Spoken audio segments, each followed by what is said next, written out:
muqdisho xilligan waxay u muuqanaysaa furin qaraxyada iyo dilalka u saaxiib ah cabsi walwal iyo quus ay wajahayaan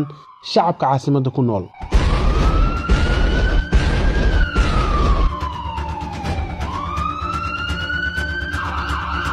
shacabkan dawlad ma rabaan xaqiiq ma aha problemku shacabka ma aha problemku golaha shacabka ma aha problemku waa madaxda la doorto weeye oo dadka quus gaarsiiya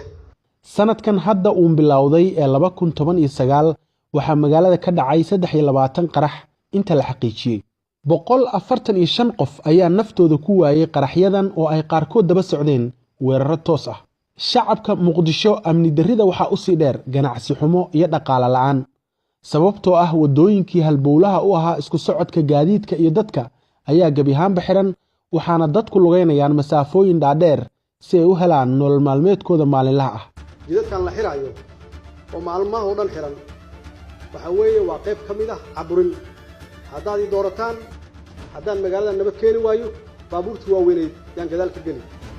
jid la xirayo ma jiraayo amni xumida caasimadda waxaa sabab u ah qodobadan isbedeladii lagu sameynayay hoggaanka ciidamada labadii sano ee la soo dhaafay waxa ay keentay isku dhaxyaac iyadoo ay xusid mudan tahay in min 3 jeer la bedelay talisyada qaarkoodna 4 jeer kalsoonidii ciidanku ku qabeen madaxda qaranka oo gabi ahaan baluntay kadib hadallo xanaf iyo gaf ku ah ciidanka oo dhowr jeer ay jeediyeen madaxda dawladda iyadoo taasi sidoo kale ay keentay inay iska hor yimaadaan ciidamada iyo saraakiishii ay u arkayeen markaasi in jeclaysiga lagu magacaabay tan ugu muhiimsan oo ah inaysan lahayn inaan la siin caqiido ay ku dhintaan laakiin waa geesiin markay xabadda maqlaan waa wajahayaan meesha xabadda ka socoto laakiin sida ay shabaab caqiido u leeyihiin ay u aaminsan yihiin hadday dhintaan inay janno galayaan annaga uma diyaarsanin umana diyaarin ciidankeena waddaniyad magacaabistii Fahad Yaasiin ee agaasima ku-xigeenka hay'adda muqaabaraadka dalka iyana xaalka ayay sii xumaysay oo sababtu maxay tahay dabayaaqada sanadkii hore waxaa la kala diray inta badan ciidankii sirdoonka ee isugu jiray dhar cadii iyo kuwii la dagaalanka argagixisada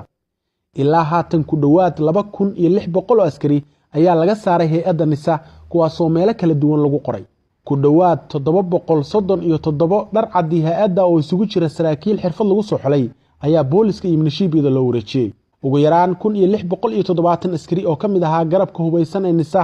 misna loo wareejiyay booliska ayaa marka laga reebo 200 oo tababar dalka Djibouti loogu diray kala yaacay oo suuqa hubkooda la galay waxa ayna shaqada laga eriyay iyadoo meelna lagu wareejin 300 oo ciidan dhar cad ah tani waxa ay sababtay in dalka uusan yeelan sirdoon isla markaana ay qaraxyadu 3 jibaarmaan wax ka hortagana la waayo isla xisaabtan la'aan iyo inaysan jirin cid qaada mas'uuliyadda amniga muqdisho waxay qayb ka tahay amni xumida ragaadisay caasimadda waxa mar u bareeray mas'uuliyadda amniga oo qorshe dhammaystiran la yimid gudoomiyihii iyo duqii hore ee muqdisho taabid cabdi maxamed wuxuu dalbaday in amniga muqdisho lagu soo wareejiyo laguna xisaabtamo arrimaha nabadgelyada oo kale Soomaalidu waxa tiraahay lagu wareejiyo nabadgelyada hadii lagu wareejiyo mas'uuliyadda oo ka fiicnaanaysa hay'adaha amniga hadda gacanta ku haya sida nisa iyo booliska iyo gobolka banaadir ma ka fiicnaanay horta markastaba ma ahan aan kaliya qof wax lagu wareejinayo horta runtii waxaan ka hadlaynaa waa masrax jira oo ah golaha amniga ee gobolka banaadir aan wada shaqaynta taala inay lahaato mid la isku kaashado haddii noqon lahayd heer gobol iyo heer qaran oo la isku kaashado laakiin ugu dambeyntii marka ay tahay heer gobol nidaamkeeda iyo isla xisaabtankeeda iyo wajiyadeeda in wada shaqayn guud laga sameeyo haddii tahay midda gobolka iyo midda qarankaba balse madaxda sare waa ay dafireen howlkarnimada uu muujiyay taabid waxayna xilka ka qaadeen 22 January 2018 maanta laga bilaabo cashuur ma bixinaysa dukaan ku furaanaya ma jiro business kale ku furaanaysa ma jirto dawladdu waxa ay sheegtay in bulshada muqdisho bil kasta canshuur ahaan u bixiyaan 14 milyan oo dollar lacagtan marka la isku daro sanadkii waa 168 milyan oo dollar waana kala bar miisaaniyadda dawladda ee sanadkii oo dhan lacagtan oo si hufan dawladdu u maamusho waxa hubaal ah in amniga wax badan looga qaban lahaa balse ma dhicin madaxweyne farmaajo kolkii uu curdunka ahaa shacabka taageerada weyn u muujiyay waxay ahaayeen reer muqdisho nasiib darrase ballanqaadadii uu dareenkooda ku hantay waxba kama suurtagelin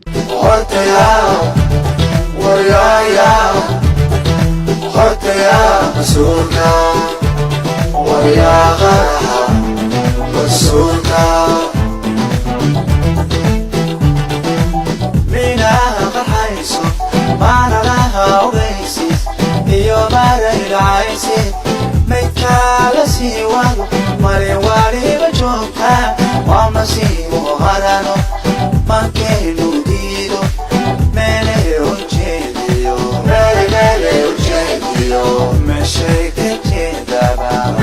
شيء كتابة